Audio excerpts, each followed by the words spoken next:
Welcome to Kibbe on Liberty. We're talking to Lawson Bader. Mother Jones calls him the dark money ATM, but in fact, this whole debate about donor-advised funds and donor privacy is essential to the freedom movement. It's essential to America.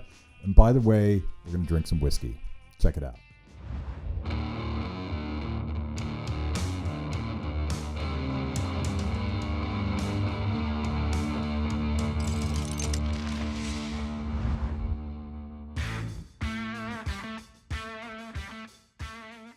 So, welcome, Lawson Bader. Almost nobody knows who you are, but they need to know because I've been doing opposition research. You don't know this, but I used to be a guy that did opposition research for Lee Atwater at the Republican National Committee. This is not boding well for me. So I know how to dig the dirt. Okay, I can take the dirt. But tell us who you are before we start ripping you apart. All right. Well, I'm Lawson Bader, and I'm not sure I want to say anything more about that since clearly Do you want to take the fifth? I think I'll take the fifth and every other constitutional amendment that I can. Lawson Bader, I run an organization called Donors Trust, which probably most people have not heard of, or at least have not heard of directly. And what is Donors Trust? Donors Trust is a 501c3 public charity that operates a donor advised fund. Yeah. Donor advised fund is the operating word. So we've added whiskey to the mix because the idea of talking for 40 minutes about the tax implications of a donor advised fund, not terribly stimulating. I would need booze for that. Yes. How do you think I begin my morning? Yes. Well, whiskey is really for breakfast in my mind. Especially the chewable type. But I'm not joking. I Googled you and I was very disturbed. Very disturbed. And I want to read a headline so that people understand why donor-advised funds matter. This is a flaming political football. I just made up that metaphor. I don't even know what that is. It's an image I'm not sure about. But one of my favorite publications, which I'm looking at right now, I sort of feel bad giving them the click, but Mother Jones has written a story about you guys. Can we pour now? Or okay.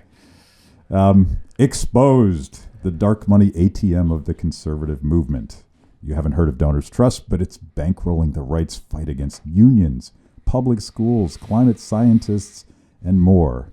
So we've established that you don't like workers, you don't like students, and you really don't like the environment. But let's have some whiskey. But let's have some whiskey. I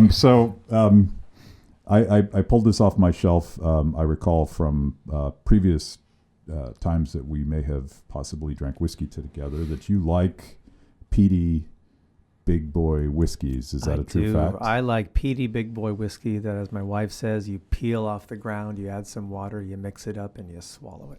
And this is like genetically ingrained in you because you come from the old country. I come from the old country. That's where the Lawson family is all about that. My great-grandparents moved from Scotland. My great-grandfather, you'd love this, used to be the bailiff of Multnomah County in Oregon and used to wear his kilt. And they tried to fire him when he got too old. He sued for age discrimination. He won. He continued to wear his kilt till he was something like 78 or 80 years old. And what finally did him in was the judge made some ruling, and my great-grandfather stood up, pulled his skin dew out of his sock, looked at the judge, and just goes, "You cannot do that." And that more or less ended his career as a legal officer of the court. But so it flows in my body. My grandmother talked about living to 105 because it allowed her to get pickled every day. So pickling's an important part of my life. Pickling. So I sort of expected you. Did that pop really well? Yeah, that was pickling. I'm trying to learn how to not make the mic pop when I talk, which most things I try to do are really hard for me. Mm-hmm. But the Scots are fighters, so I sort of expected you to come in with your face painted blue, screaming freedom. But that's where the Scotch comes in. That's where the Scotch comes in. Do you remember the Prince of Thieves, the movie with Kevin Costner and Robin Hood, and halfway through, the Prince John or whoever the dead English king now is, decides to send his emissaries up to the north to try to rob everybody of Sherwood Forest's finest. And the scene cuts to these crazy-looking people in blue face and wearing things they probably shouldn't be wearing, creeping through the woods, my wife turns to me and she says, those are your people. And I embrace that. So yes, we that's your fighting family. and drinking. That's your family. That's the family. Exactly. So you didn't know I was going to do this, but I went up to the vault here and found a Laphroaig that's been finished in sherry casks, which I find takes a little bit, takes the edge off of the burn off of this particular whiskey. But the roadkill is only halfway effective. Yeah. That way. But you're an Islay whiskey guy, right? I am. Tell us. Now, can you spell why. Islay? Come on. Matt, you're on record I here. can probably spell it better than I can say it because I still say Islay. Islay instead of Isla. What is it? Isla. Islay. Islay. Yeah, see, I can't even spell it. It makes no sense. Many things in Scotland don't make sense. So the first lesson is how to say Isla, which is the island known for insanely peaty, smoky. Which now is, I would call, the holy grail of Scottish malt whiskeys. So Here we go. Sláinte. Boy. There you go. You can just see it on that yellow dot in the lane.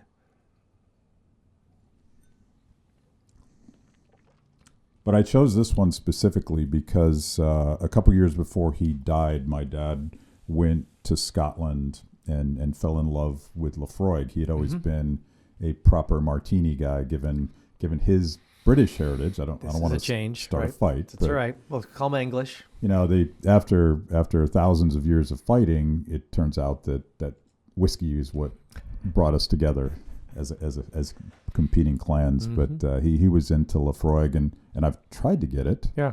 But it's intensely. It's got this iodine finish. It is probably one of the more iodine focused whiskeys, especially on the island. So you are not alone in that observation. But the sherry cask seems to take a little bit of the edge off. I've done a lot on beer, as you may know. Beer is freedom. Beer is freedom. And Although whiskey and freedom go together, said Robbie Burns. Yeah. Well, actually, the entire history of whiskey, literally from day one, was a fight over government control. And it's because it really sort of originated almost as a currency. It was a store of value at a time when you couldn't necessarily trust the government. Correct. And money, that kind of thing. But I'm going to say something controversial. I understand that it was the Irish and not the Scots. When is this interview over? I don't know if that's true or not. Do you dispute that claim? Of course I dispute that. However, the Irish and the Scots do share one commonality, which is the English. Yeah. So if I was to be intellectually honest, which I will try to be, the Irish, there's certainly a Celtic impression that comes from both places. More people would say that single malt originated in Scotland than Ireland. But speaking of Islay, you can stand on the southern shore of Islay and you actually can see Northern Ireland in the distance. So the reality is there's a lot of trade and commerce, which is, again, part of the story of whiskey. So I will play a high position here and say it could be Irish or Scottish. But I mean, of course it's Scottish. But yeah, of course. But anyway. Now, I didn't know this till this morning, but the word moonshine comes, supposedly, this is according to Wikipedia, which is usually right. Especially about everything. The word moonshine comes from the Scottish reaction to English attempts to tax the crap out of whiskey. Right. Or make it illegal, actually. Make it illegal, or tax it out of existence. It's all this iterations of this. And the Scots had a very different reaction from the Irish. They started distilling at night, so you couldn't see the smoke coming out of the stills, which is, according to Wikipedia, is where the word moonshine comes from. I actually did not know that. So I have been Kibbe educated. Yeah. So you can't stop whiskey. You cannot stop whiskey. And you can't stop freedom. And the entire history of whiskey is a story about human ingenuity and creativity against the deep arm of the state. Sure. I would even say it's absolutely that. But if you think about it, I think about whiskey as being the human spirit. It's not just the taste is fantastic. The social ambiance is obviously important. But, the history of whiskey is tradition. The distillation process is a pretty basic one. I mean, you've got wood, heat, barley, fire. It's pretty much it. It hasn't changed much, but it's also evolution and migration. So distillation and alchemy was kind of discovered in the Middle East. So where did the Middle East go? Eventually they came into southern Spain. They met up with the monks who were brewing.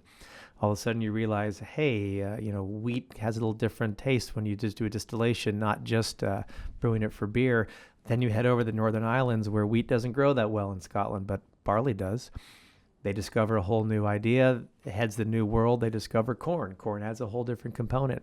It's this wonderful migratory pattern, but it's also all the experiments, and it shows you the importance of accidents, as we know in innovation. So when you're trying to, you got to put it somewhere. You find a barrel. The barrel has a bunch of fish in it. Probably not a good combination. So what do? You burn the barrel. All of a sudden you discover charred wood does something to the flavor.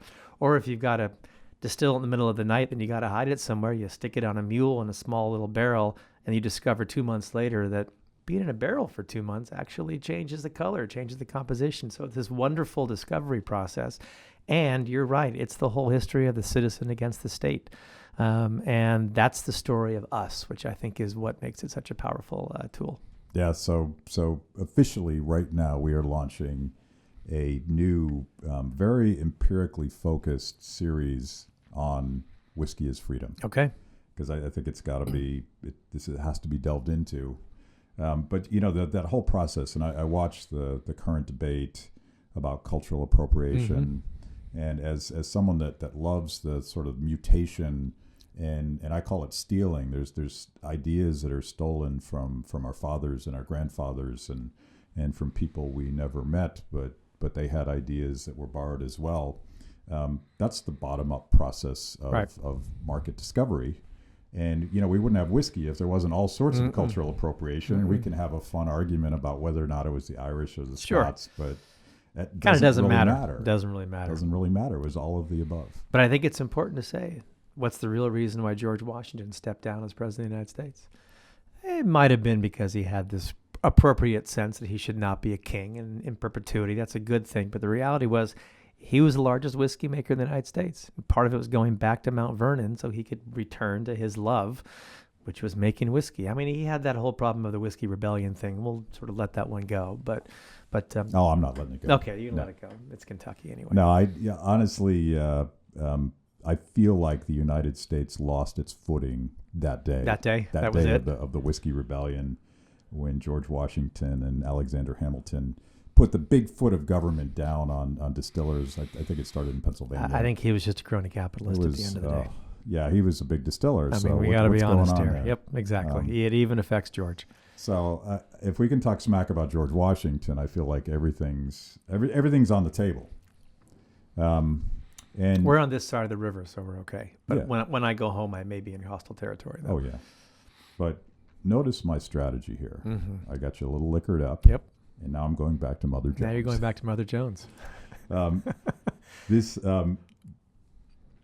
question. I mean, I'm joking around because I think it's fascinating how apparatchiks on the left will take a tax philanthropic giving strategy that goes back to the 1930s. And has been very much used and employed by the left through the Tides Foundation. And suddenly, your founder, Whitney Ball, discovered, what year were you guys started? 1999. 1999. 20 years ago. And I think her idea was, they're doing it, we need to do it too. Exactly right. But now it's the dark money ATM. Now it's a dark money ATM. But I think it's important people to understand. You and I both do lots of speaking internationally, and one of the first things you hear about when you talk to these startup groups is that there is no tradition in almost any other country of philanthropic support and charity and supporting philosophical causes and sort of the ideas that might make for a better, more prosperous society. It's an American thing, right? By design. Yeah, there are, I mean, you're right. I sometimes smirk at the whole dark money ATM thing, but the reality is it's not a term of endearment, and it is entirely a term of intimidation.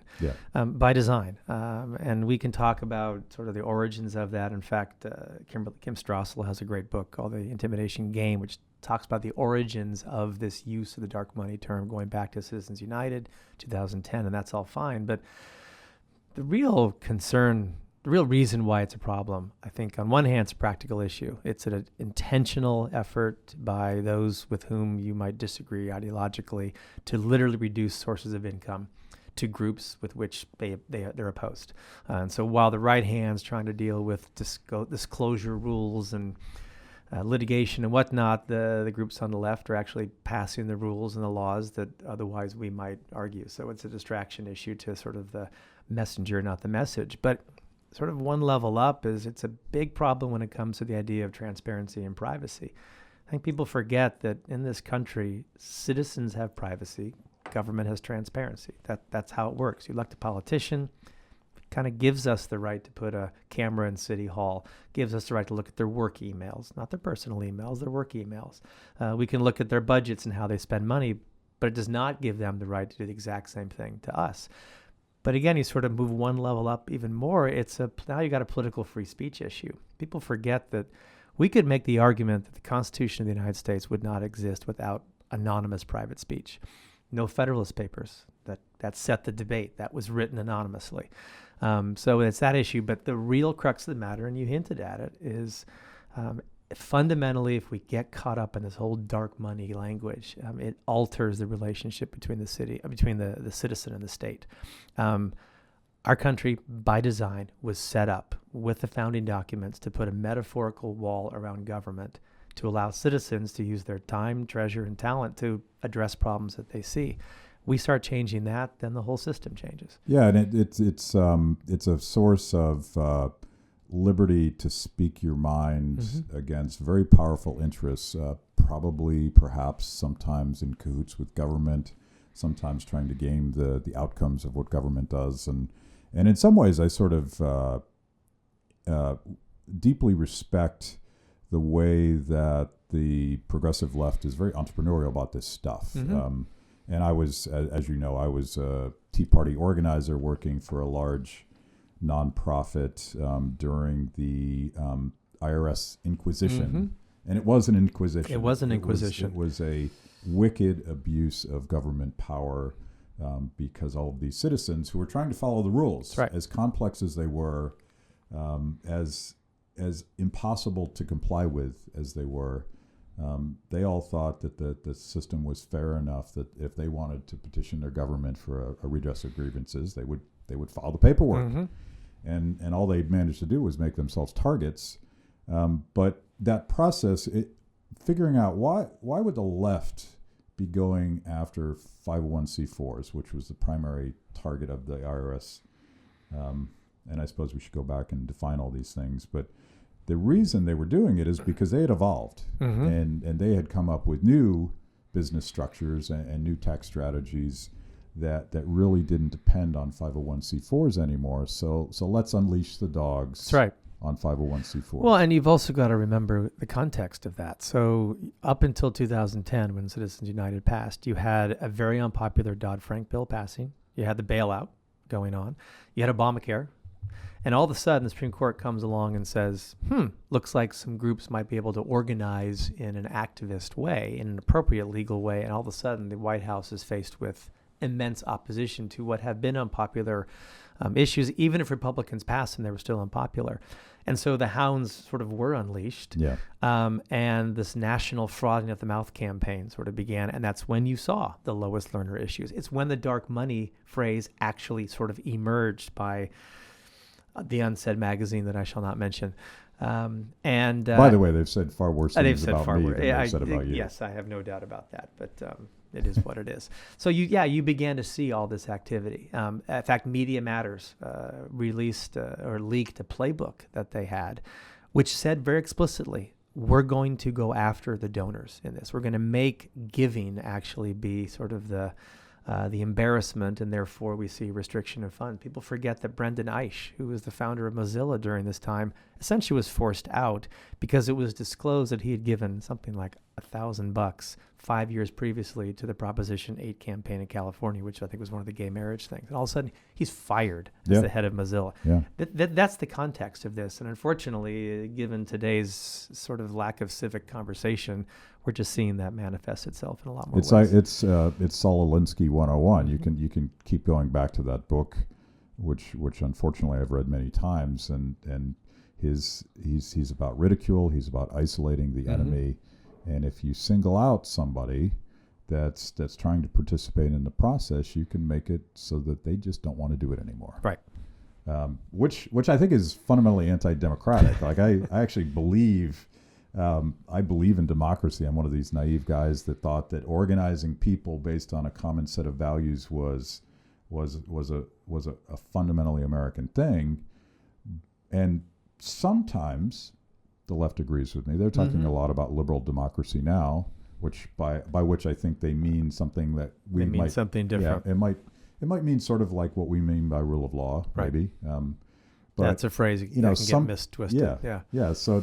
So I wonder, it seems, go back to the phrase apparatchik, like, these things aren't values that they share, they're opportunities to hurt the enemy. Well, your key phrase there was also sort of democracy, because I spend a lot of time now having to sort of defend this, and less defending than just promoting the idea of philanthropy. But Stephen Carter is a Yale University professor, talks about philanthropy being essentially the great democratizer of the country. And the reality is there's always this understanding that, you're a philanthropist. Well, that's an Andrew Carnegie. That's a Ford. We're talking billionaires. No, the reality is if you're a charitable person, you're a philanthropist. Right. Donor advised funds in particular, the ability to give means anybody can participate. Any citizen can participate in this world of philanthropy. It's a really important source of independent power. It's not just something for the elites.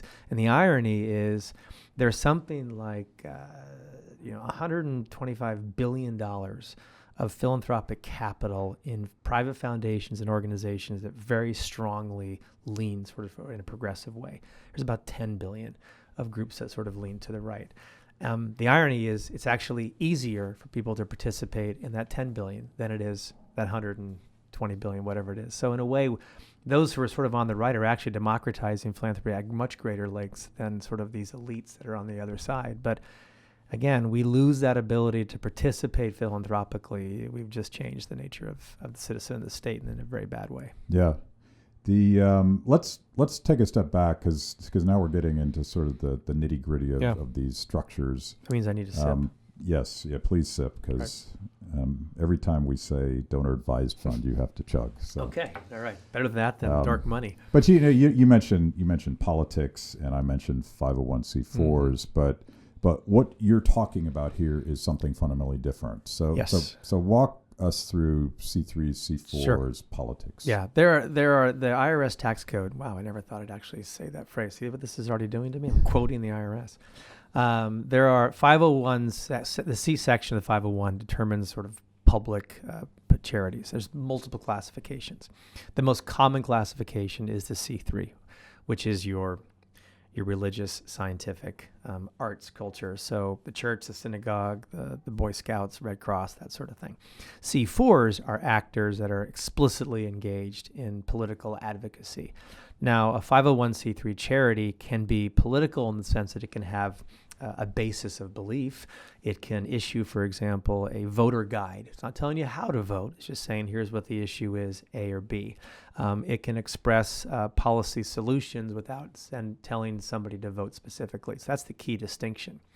And that's actually been the problem is there's a lot more transparency rules on the C4 side of things. There already is pretty much a lot of disclosure as to who supports that, but there's not on the C3 side. And it's this attempt to take those disclosure laws and now apply them uniformly to the C3 world.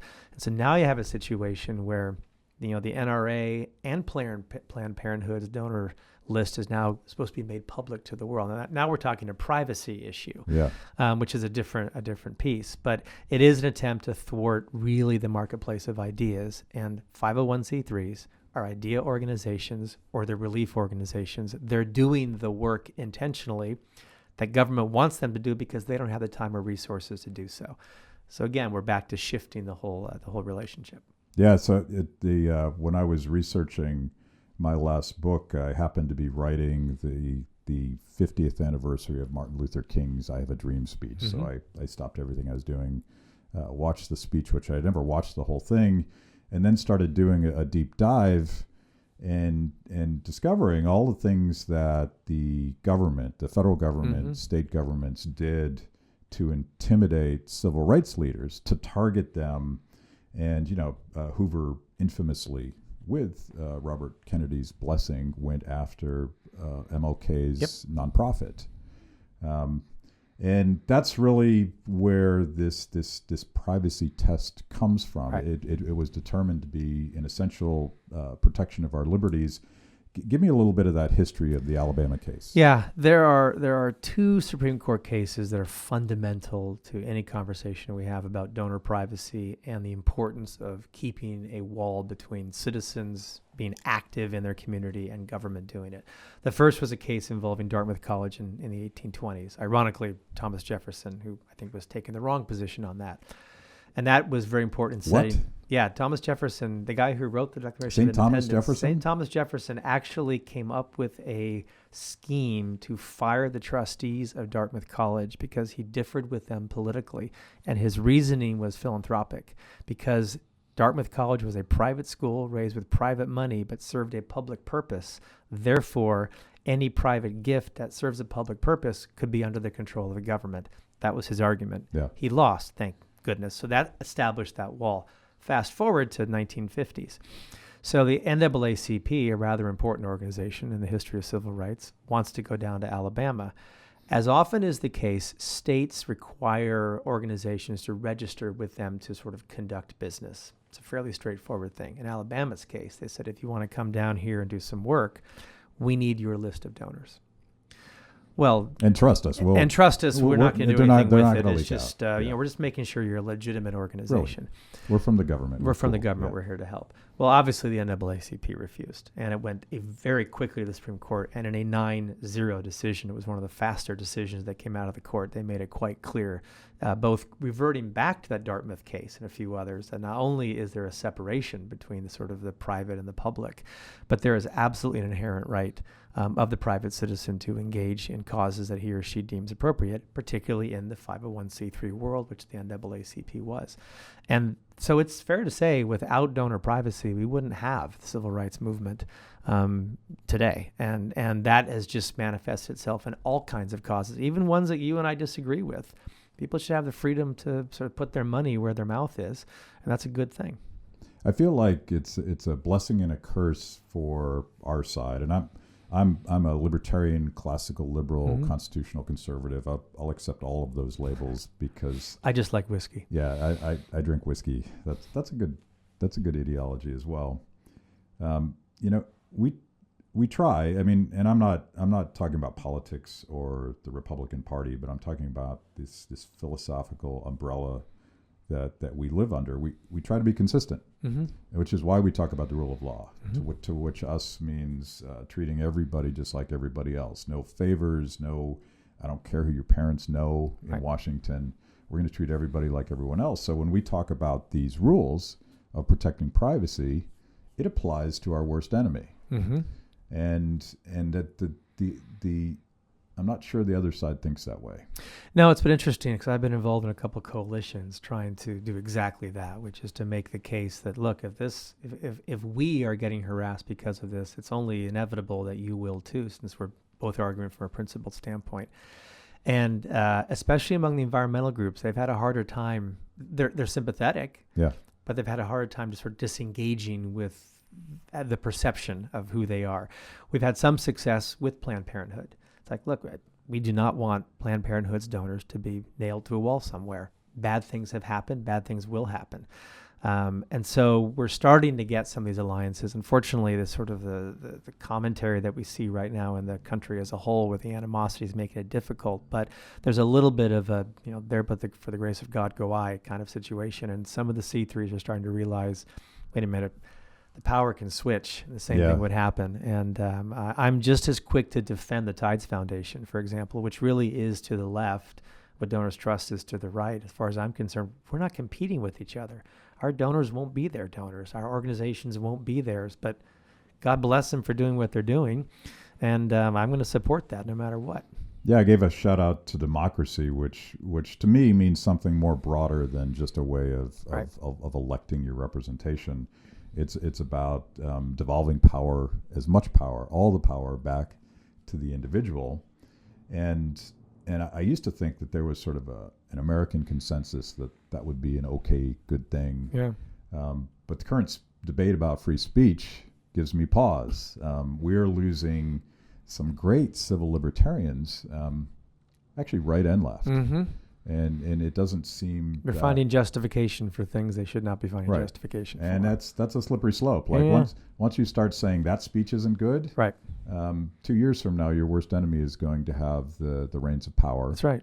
And they're going to impose that. George Will calls it twice. government by condescension. Yeah. I think it's actually an important phrase. That man has a way with words. He's got a way with words. But you could put him some Lefroy in him, and the words might actually become more effusive. But what do you think? How is this all going to play out? Because it seems to be a clash between government that wants to impose more rules, and there's a lot of states that have already basically demanded donor lists and stifled. Yeah, there are actually two cases right now that are intended to specifically challenge the NAACP case. One's unsurprisingly, one's California, one's New York. Yeah, and you have a certain female senator who may be running for president, who was once Attorney General of California, who did the exact same thing. If you want to do business in California, C4, C3, or whatever, we need what's called your Schedule B. And that's actually an important piece. A lot of people don't realize that every nonprofit in the country, already gives the IRS essentially the names of its top donors in a given period, including Donors Trust. Now, we can redact that when giving to the public if we so choose. We're not obligated to do that.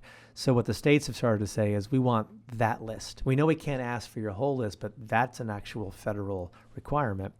And they're setting up a federal state issue. And so far, there's been some success in California, but that's just one chipping away. Another great example is if you want to do, if you're a state-based think tank in New Mexico, and you work with another think tank, now you're actually potentially accused of racketeering because you've got two groups working together. If the state legislature invites you to testify, you've got to give to them your list of who the donors are before you testify. If you produce that voter guide, you have to. So it's all this little chipping away. And so far, there's been moderate success pushing that back. But if that's bubbling up at the state level, it's only going to affect the federal level. And so, your question about the future, it's if I feel like it's the whack-a-mole problem. Although I think I'm more concerned with states changing how they behave. I think there's more activity going on at the states right now because the feds are just going to follow through. And that's the concern right now is your local individual citizens not aware of this at all. And part of this is making folks aware. Yeah, oddly enough, Kamala Harris is embracing the Alabama argument. Right. While she tried to undermine it. No irony apparently revealed. Yeah, none at all. Well, now that I'm depressed, but then we drink. Something important happened here today, and perhaps destroying both of our careers. We called out both George Washington and Thomas Jefferson as being corrupted by the power that they warned us against. We did. So even if those guys go, we should perhaps be wary of power corrupting. That's a very good way, but we are at least intellectually honest. Yes. Yeah, at least intellectually honest. Thanks, Lawson. Cheers, man. Cheers.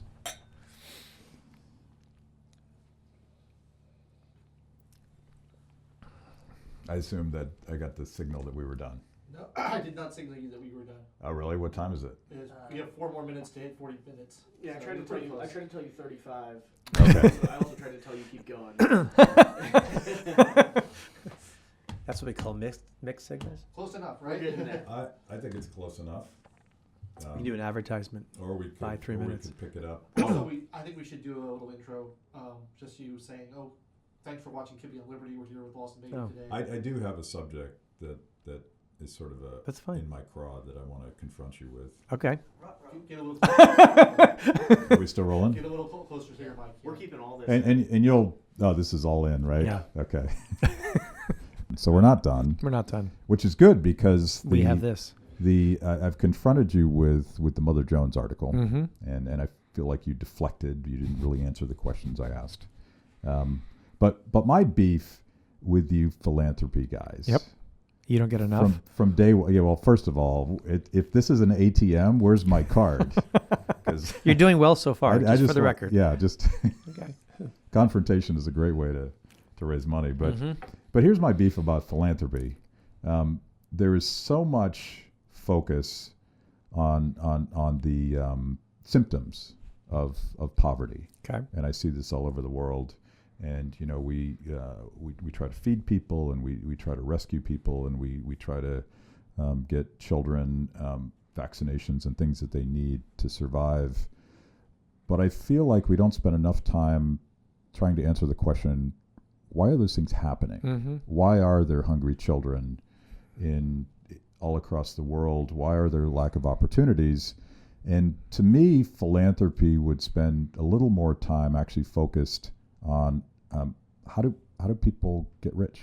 I would actually go even a step further in self-criticism and say one of the problems we who are in the philanthropic world forget is the importance of business and entrepreneurship, the actual literal wealth creation that may make it possible for philanthropy to sort of start. Yeah. And so you're focused on the aid question, and you're not focused on what are the conditions necessary that actually allow individuals to be free and prosperous and pursue things. Now, I would argue that from a selfish standpoint, donors trust, that's why we're so engaged with a lot of the think tank world who are trying to be more creative about what are the conditions necessary, what are the rules of the game, so that we see flourishing, not just giving the handout. And I think a lot of foundations do exactly what you just said. It's about feeling good. It's about a temporary Band-Aid. The younger generation might be argued as a little more focused on outcomes. Yeah. Fair enough. I actually would encourage that. So I think you're right. I think some of the younger and newer foundations are trying to look at the next 20 years of how do we actually not just alleviate something, but create the situation where rules have changed, trade barriers are down, there's more flourishing. So the philanthropy actually will come from them to other places rather than us just sort of bridging a divide. There's an organization you know well called the Atlas Network. Yes. That has launched a program. I don't think it's that new anymore. They've been working on it for a while. Doing development differently, which is sort of challenging people to think about. Where does wealth come from, and what is the link between wealth and prosperity and opportunity and all these things.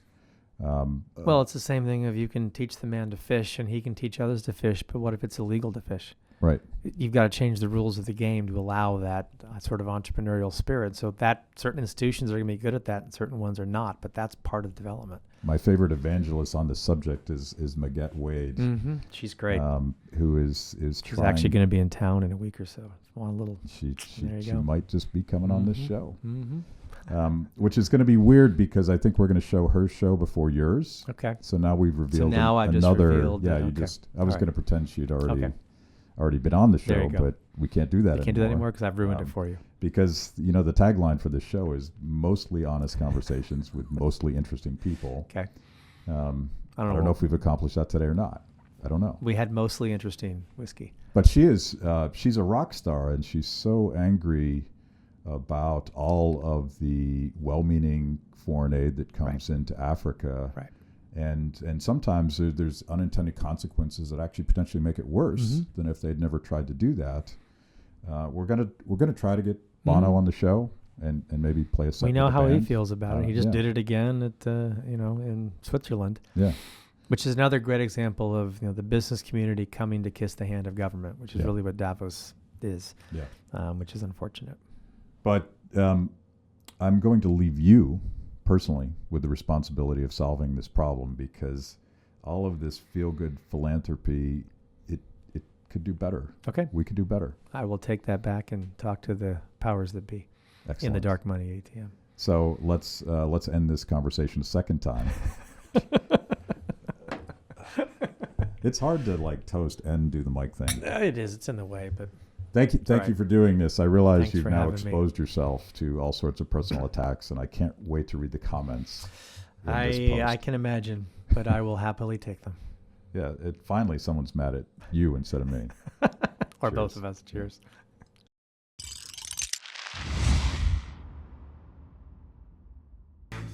Thanks for watching Kibbe on Liberty. By now, you know this is the most important event of your week. So make sure you subscribe on YouTube.